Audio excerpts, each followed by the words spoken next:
우리 하나님 말씀 보겠습니다. 에스더 1장 1절로 12절까지의 말씀입니다.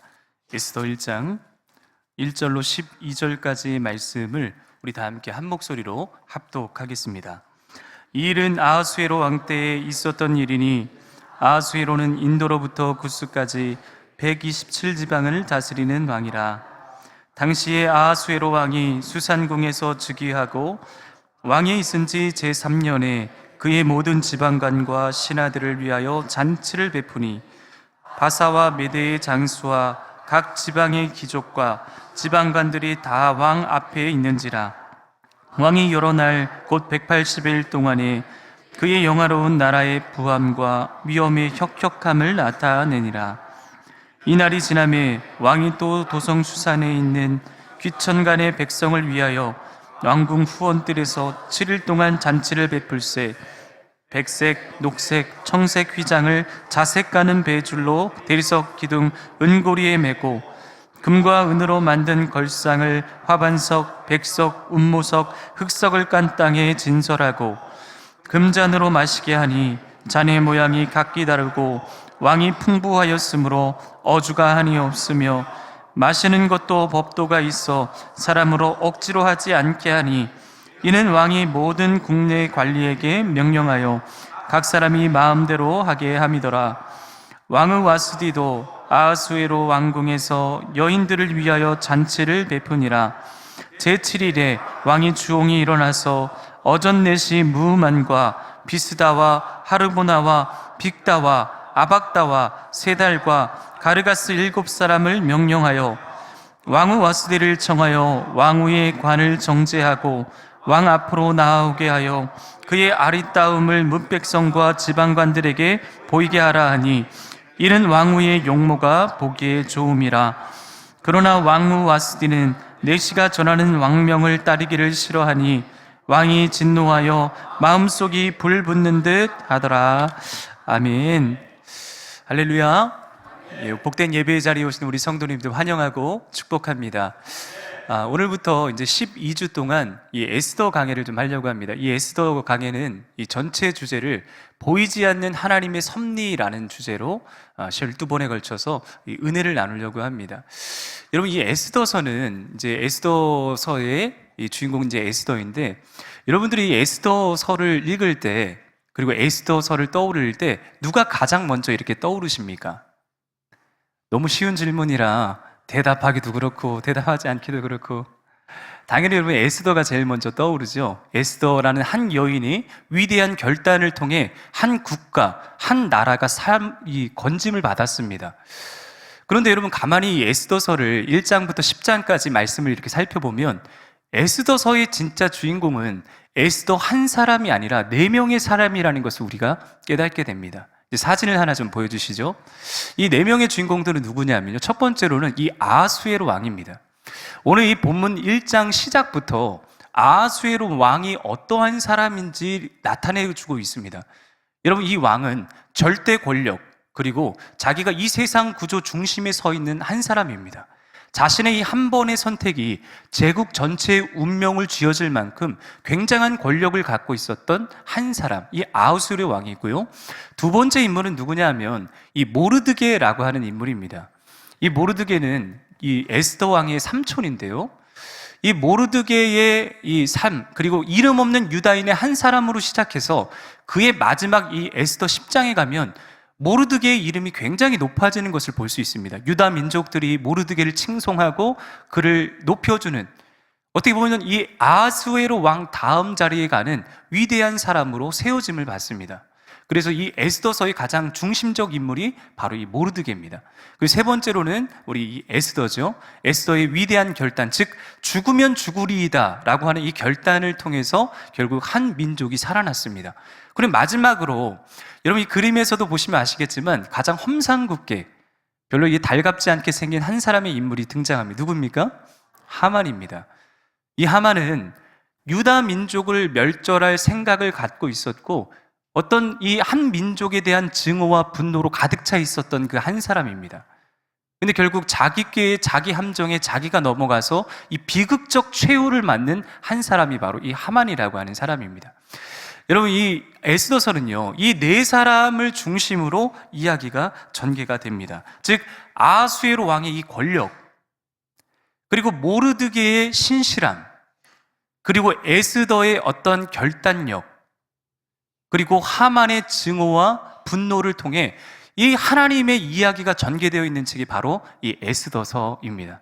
이 에스더서에 정말 큰 특징이 있는데요, 성경 66권을 봐도 하나님의 이름이 등장하지 않는 성경은 없습니다. 그러나 유일하게 하나님이라는 이름 단어가 등장하지 않는 게 바로 이 에스더서입니다.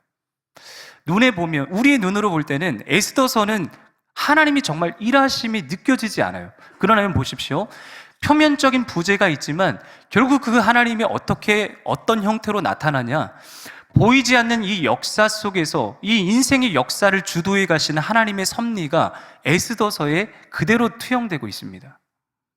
에스더는 결국 하나님이라는 단어는 없지만 눈에 보이지 않는 하나님께서 이끌어 가십니다. 그래서 많은 신학자들이 뭐라고 이야기하냐면, 이 에스더서는 하나님의 부재처럼 느껴지지만 온통 하나님의 영광으로 가득한 책이 에스더서다, 이렇게 말을 하고 있습니다. 여러분, 우리는 한번 질문을 하게 됩니다. 그렇다면 이 인생의 역사, 우리 인생의 역사를 주도해 가시는 분이 하나님이신데 그 하나님이 등장하지 않는 이 역사적 배경을 우리는 어떻게 이해해야 될 것인가? 그럼 하나님은 도대체 뭘 하고 계신가? 자, 이걸로 한번 좀 나눠보고 싶습니다. 여러분, 이 역사적 흐름과 배경을 보면요, 주전 483년경에 이 아하수에로 왕의 왕비인 와스티가 폐위를 당합니다. 그리고 나서 480년에 어떤 일이 일어나냐면, 아하수에로 왕이 큰 군대를 일으켜서 그리스를 침공을 해요. 근데 패배를 합니다. 그 뒤에 1년 뒤에 어떤 일이 있냐면, 비어져 있는 이 자리에 에스더가 왕후에 오르기 시작합니다. 자, 이제 역사는 여기서부터 출발해요. 하나님의 구원 역사와 섭리는 에스더 왕비가 왕후의 자리에 오를 때 비로소 등장하고 나타나기 시작합니다. 어떻게 보면 하나의 사건들이 여러 파편적으로 퍼져 있는 것 같지만 결국 이 모든 사건들을 하나로 총체적으로 연결하는 하나님의 구속사적 섭리가 있다는 것을 가르쳐주고 있습니다. 이게 에스더 4장 14절 말씀을 읽어보면요, 여기에 그 섭리가 나타나요. 우리 함께 말씀을 같이 한번 읽어보겠습니다. 이때 내가 만일 잠잠하여 말이 없으면 유다인은 다른 데로 말미암아 노임과 구원을 얻으려니와 너와 내 아버지 집은 멸망하리라. 내가 왕후의 자리를 얻은 것이 이때를 위함이 아닌지 누가 알겠느냐 하니, 이 말씀은 모르드가 에스더에게 전한 말입니다. 여기서 중요한 것은 이것입니다. 유다 민족의 구원은 에스더 네가 아니더라도 이루어진다는 그런 말입니다. 왜요? 하나님은 눈에 보이지는 않지만 우리 인생의 배후에서 우리를 위해 일하고 계시는 하나님, 즉 우리의 구원을 이루어 가시는 하나님의 역사가 있다는 것을 말하는 겁니다. 그러나 에스더, 너를 이 왕후의 자리로 세우신 것이 유다 민족을 구원하기 위한 하나님의 구원의 역사가 아니겠느냐. 이 말씀이 결국 하나님께서 구속사적 역사로 이 유다 민족을 다루가시고 이끌어 가시는 것을 분명하게 보여주고 나타내는 그런 말씀입니다. 사랑하는 성도 여러분, 이 관점으로 오늘 우리가 본문 속으로 좀 들어가 보기를 원합니다. 자, 본문에 어떻게 하면 그 구속사적 역사가 일어나는지 1절 말씀을 한번 같이 읽어보겠습니다. 이 일은 아하수에로 왕 때에 있었던 일이니 아하수에로는 인도로부터 구스까지 127지방을 다스리는 왕이니라. 아멘.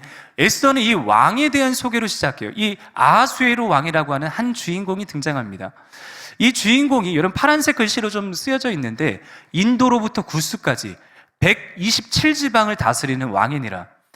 우리가 이렇게 보면 이 왕의 위엄이 잘 드러나 있지 않습니다. 그러나 여러분, 이것이요, 지금 현대 사회로 보면 아시아 그리고 중동, 북아메리카를 합친 정도의 규모의 땅을 관장하고 소유하고 있었던 왕이라는 것입니다.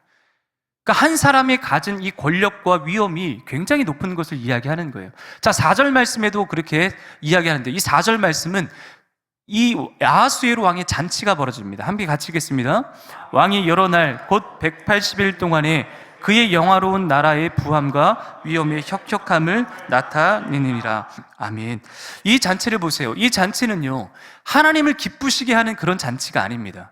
누구를 기쁘시게 하고 누구를 영화롭게 하는 자리냐 하면 아하수에로 왕 자신의 권력을 과시하는 자리입니다. 이 자리는 하나님의 부재하심과 동시에 인간의 가장 큰 욕망이 드러나는 자리가 이 잔치 자리예요. 어디서 알 수 있느냐? 180일 동안 잔치를 했다는 겁니다. 여러분, 이 180일은 한 몇 달 됩니까? 대충 한 6달 정도가 되는 동안 아무것도 하지 않아도 술과 향락으로 가득 채워진 자리가 이러한 자리입니다.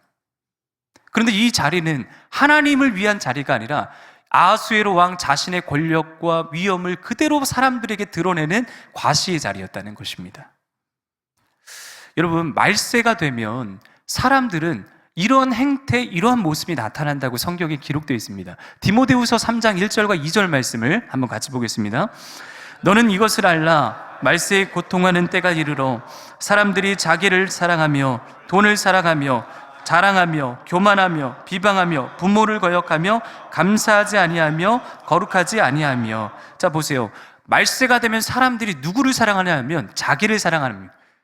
뭐냐면 여러분, 우리는 본래 창조되었을 때 하나님 중심적 삶을 살게 되어 있습니다. 이 백성은 내가 나를 위하여 지었나니, 하나님을 영화롭게 하고 하나님을 찬양하도록 창조된 우리 사람이 하나님 중심적 삶을 살아야 되는데, 말세가 되면 자꾸 이 마음이 변질돼서 어떻게 살아가느냐, 자기 주도성과 자기 주체성을 가지고 자기 중심적 삶을 살아가는 것, 즉 자기를 사랑하는 겁니다.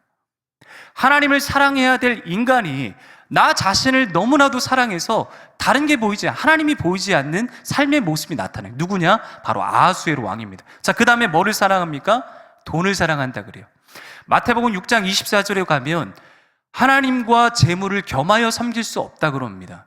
이 하나님 자리에 돈, 재물이 올 만큼 굉장히 위력이 있는 게 돈입니다. 이 말세가 되면 사람들이요, 하나님보다 누구를요? 돈을 사랑하고 교만하고 감사하지 아니하고 거역하는, 여러분, 마치 이 아하수에로 왕의 모습을 보면 이 세상이 말하는, 이 성경에서 말하는 말세처럼 보여집니다. 여러분, 저는 이 에스더서를 묵상하면서 도대체 이 1장에 왜 성경에 이런 이야기가 기록되었을까? 표면적으로 드러나는 하나님의 일하심이 보이지 않고 왜 이렇게 한 사람의 위엄과 영광이 이렇게 찬란하게 우리 가운데 비춰지게 될까? 그런 관점으로 말씀을 계속해서 보았습니다. 그런데 오늘 주시는 이 말씀 속에서 한 3가지 영적 진리를 발견하게 되었습니다. 여러분, 이 3가지 영적 진리를 통해서 하나님이 어떻게 역사하시는지를 좀 살펴보기를 원합니다. 첫 번째는요, 함께 따라하겠습니다. 부재 속에 임재하시는 하나님. 여러분, 우리가 읽었던 본문 말씀은 매우 세속적이고 자기 중심적 삶을 그대로 표면적으로 나타나고 있습니다. 한 사람의 인간이 가장 최선을 다해서 노력하며 살아갔을 때 마지막 주어질 상, 결국 자기의 욕망과 자기의 권력과 자기의 과시로 가득 찬 한 사람의 생애를 우리는 보고 있는 것이에요. 그런데 여기서 우리가 드는 질문은, 그러면 이 악한 왕이 하나님 자리에 자기가 중심적으로 살아가고 있는 삶의 행태를 통해서 하나님은 도대체 왜 심판하시지 않고 왜 어떠한 처벌도 내리시지 아니하시는가?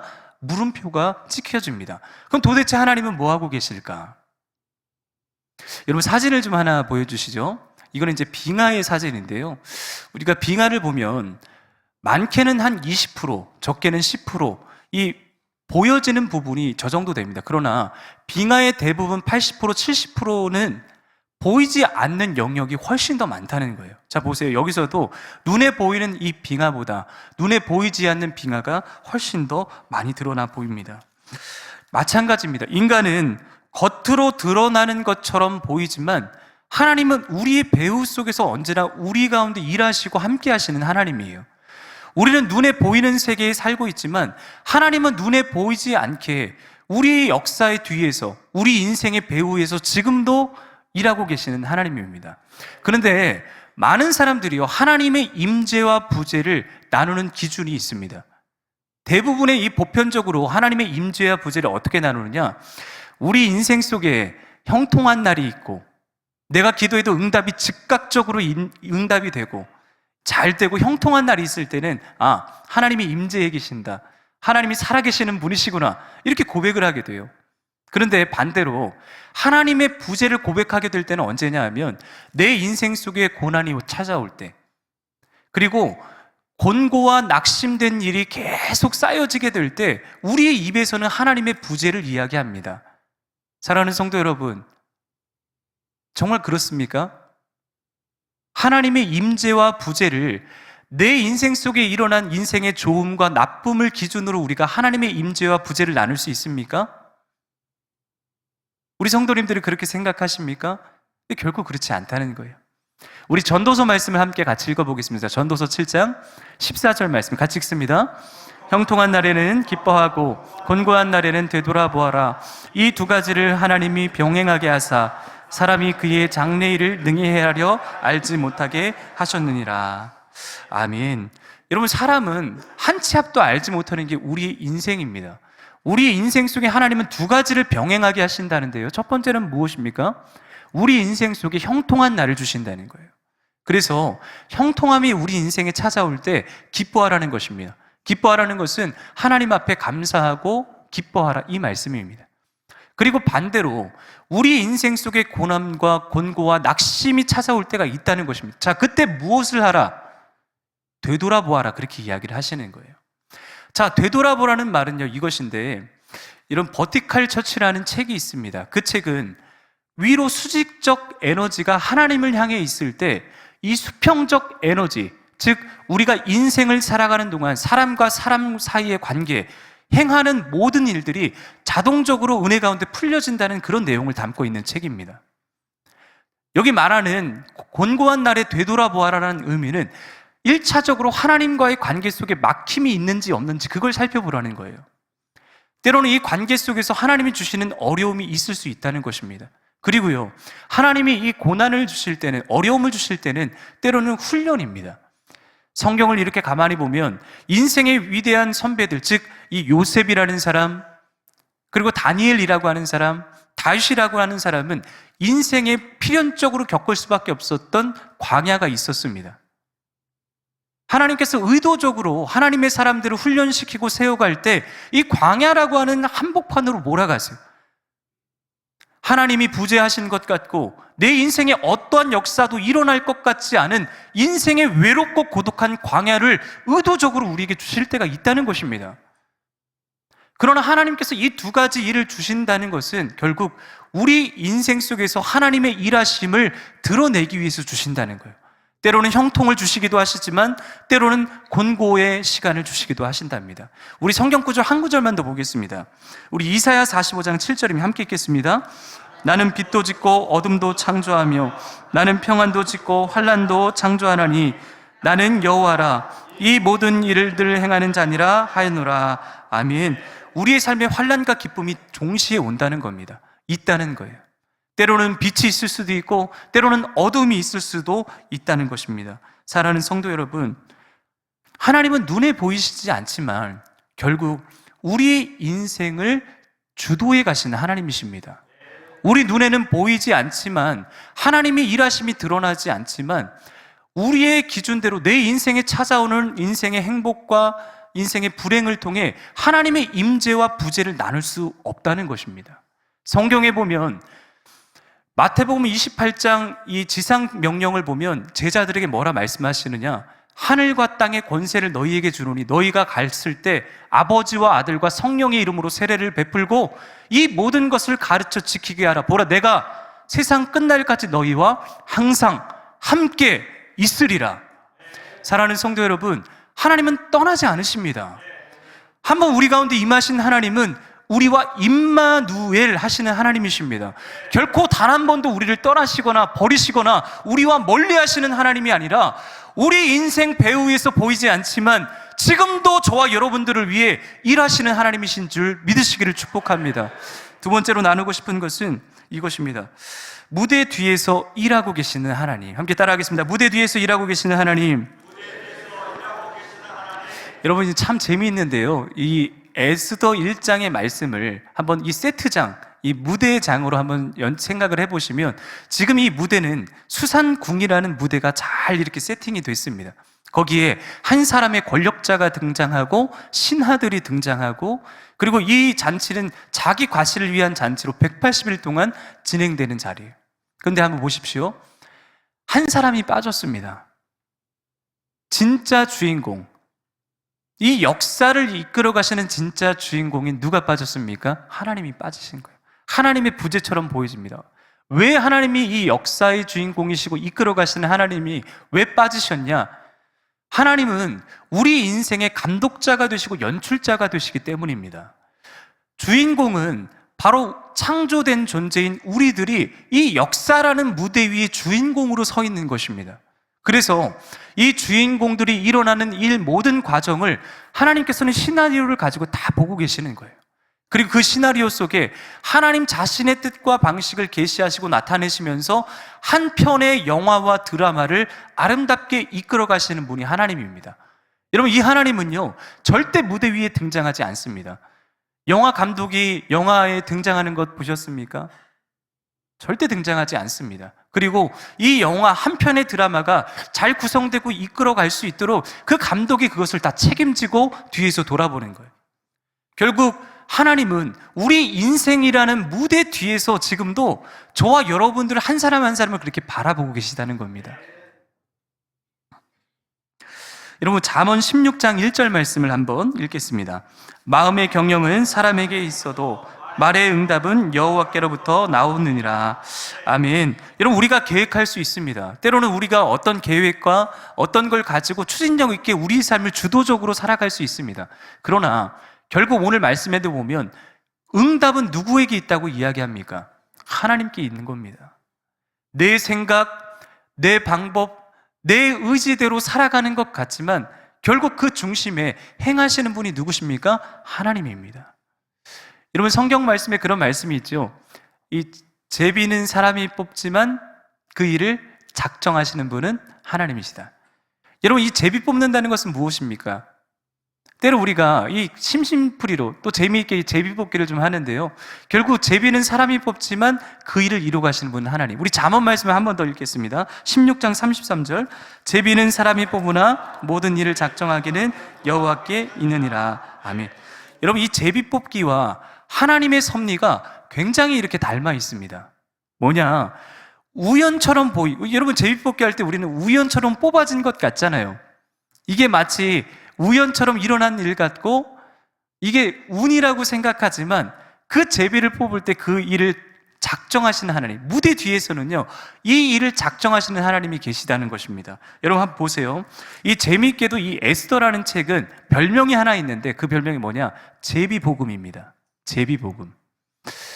하만이라고 하는 한 사람이 등장하는데 그 하만이 했던 계획이 우리는 잘 알고 있죠. 유다라는 한 민족을 멸절하기 위해서 계획과 음모를 꾸밉니다. 그리고 유다인을 죽이려고 하는 날을 정하는데 뭐를 뽑냐면 제비를 뽑아요. 그리고 제비를 뽑아서 그 날을 이제 카운트다운하는 그 상황 속에 있습니다.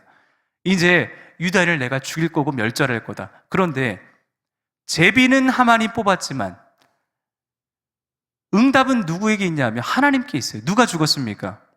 결국 하만이 죽게 되는 거예요. 그래서 여러분, 이 제비복음을 통해서 나오는 이 절기가 불임절이라는 말 들어보셨습니까? 이 불임절, 이 한자어로 무슨 부자에 무슨 림자가 아니라 이 불임이라는 말을 히브리어로 쿠르, 이런 뜻입니다. 뭐냐?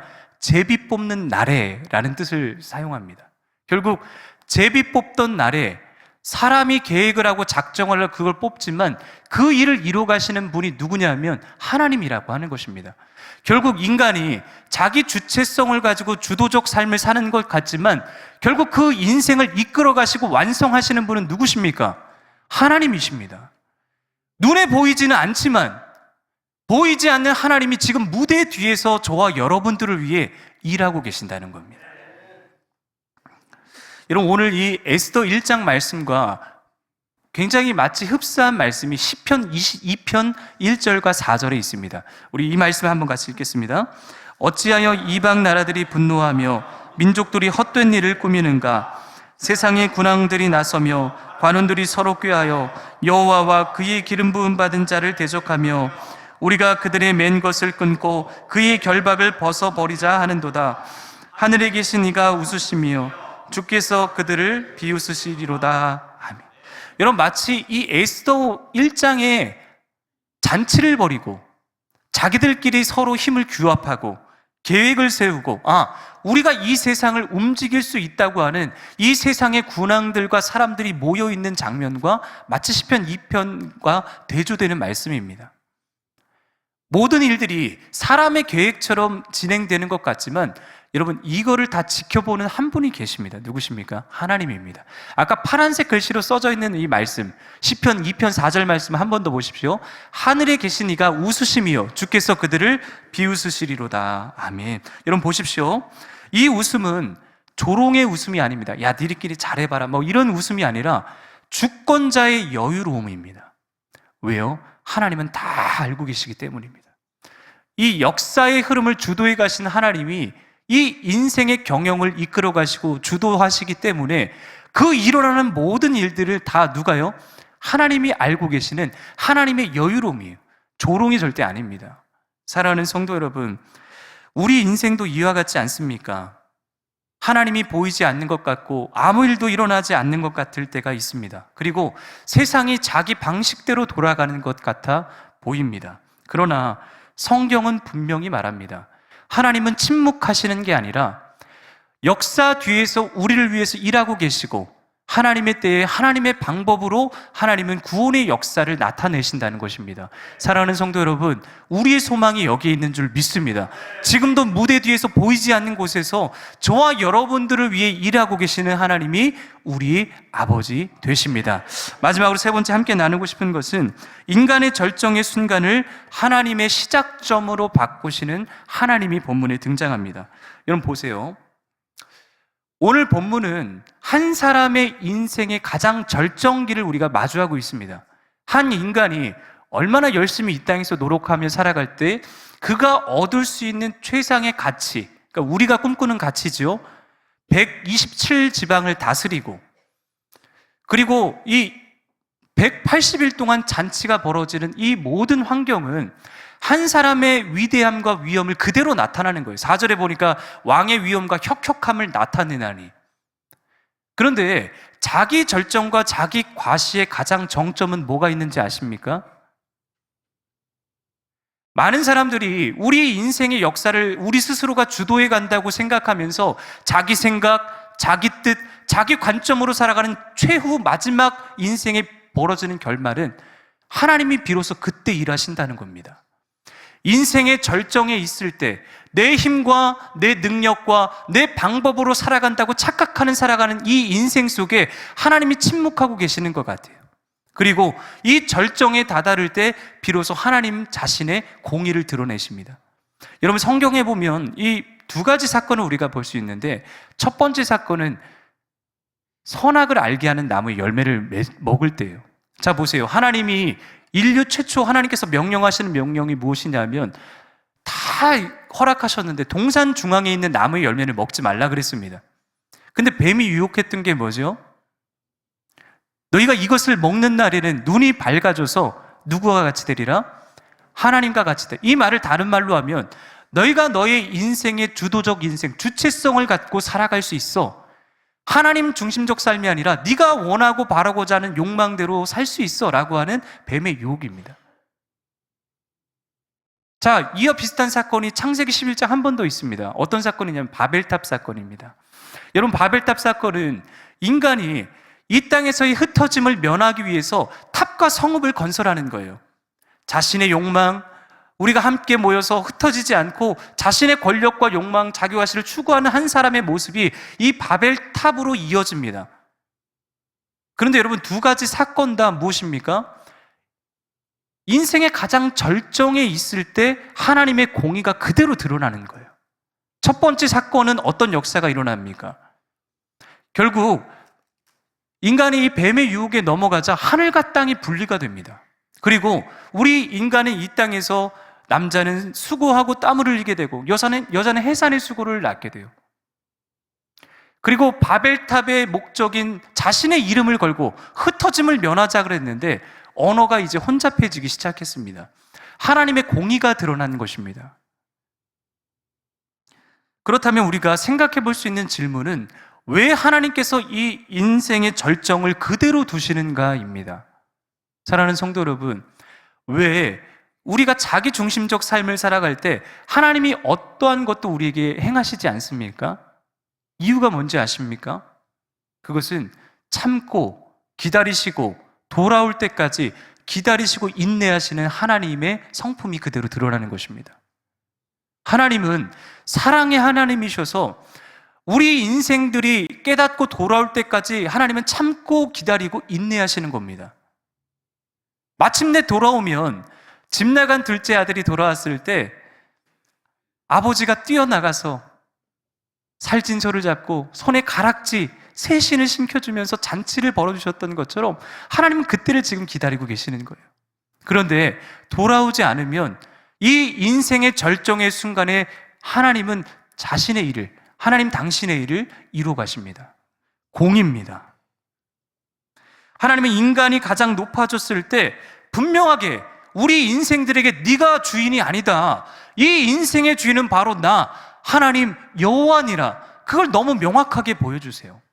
제가 이전에 한 다큐멘터리를 인상 깊게 봤는데요, 한 댐을 건설하는 이 다큐멘터리입니다. 여러분, 댐을 이렇게 잘 건설하는데 이 물이 있지 않습니까? 그 물이 이 댐의 가장 이 최고 수위에 오를 때까지 이 설계자는 기다립니다. 그리고 물이 가장 높게 차오를 때 설계자가 무엇을 하냐면 이 수문을 닫아버립니다. 왜 수문을 닫느냐?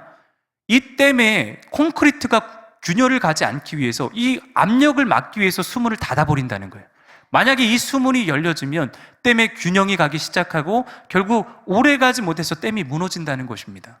저는 이것을 보면서 하나님의 역사 그리고 하나님의 일하심이 마치 이와 같다고 이렇게 생각이 되고 느껴져요. 하나님이 우리 인생의 최고조 수위에 도달할 때까지 가만히 지켜보고 계시다가 그 가장 절정에 이르렀을 때 우리 인생이 넘어지지 않도록, 쓰러지지 않도록, 실족하지 않도록 하나님 당신 스스로가 자신의 일을 하기 시작하십니다. 그때까지 참고 기다리고 인내하시는 것입니다. 사랑하는 성도 여러분, 우리가 가장 잘 나간다고 생각할 때, 가장 강하다고 생각할 때, 하나님 없이도 얼마든지 나는 살 수 있다고 생각할 때, 그때 하나님은 조용히 역사의 수문을 조절하신다는 것입니다. 하나님은 인간이 가장 높아졌다고 생각하는 순간 하나님의 역사가 시작되는 자리로 바꾸시는 하나님이시라는 것. 왜냐하면 하나님은 인간의 가장 화려한 인생의 모습 뒤에 인생의 가장 큰 반전의 역사가 기다리고 있다는 것입니다. 사랑하는 성도 여러분, 인간이 가장 높아졌다고 생각하는 그 순간 하나님의 역사가 시작되는 이 출발점으로 사용된다는 것을 늘 우리는 인식해야 됩니다. 빨리 우리가 깨닫고 돌이키고 돌아올 때까지를 기다려주시고 인내하시는 하나님이 계시다는 거예요. 눈에 보이지 않는다고, 우리 인생에 어떠한 일도 일어나지 않는다고 하나님의 부재를 말하고 있지만 결코 그렇지 않다는 것입니다. 하나님은 지금도 저와 여러분들을 통해서 일하고 계시는 하나님이신 줄을 믿습니다. 말씀을 마치겠습니다. 사랑하는 성도 여러분, 보이지 않는 손을 꽉 붙잡으십시오.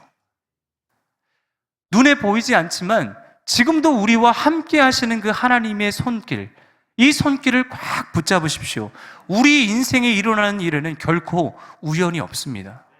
우리의 삶을 누구보다 주도적으로 이끌어 가시고 인도해 가시는 하나님의 놀라우신 섭리를 발견하시면서 우리 눈에 보이지 않지만 보이지 않는 그 하나님을 신실하게 붙들고 믿고 살아가는 저와 여러분들 되시기를 축원합니다. 사랑하는 성도 여러분, 저는 시편 23편 말씀이 참 좋습니다. 그 말씀을 읽을 때마다 너무너무 제 마음이 평안해져요. 왜 그러냐? 시편 23편 1절의 말씀이 이렇습니다. 여호와는 나의 목자시니 내게 부족함이 없음이로다. 이 원어적 표현으로 보면요, 하나님이 나의 목자이시기 때문에 내가 부족함이 없습니다.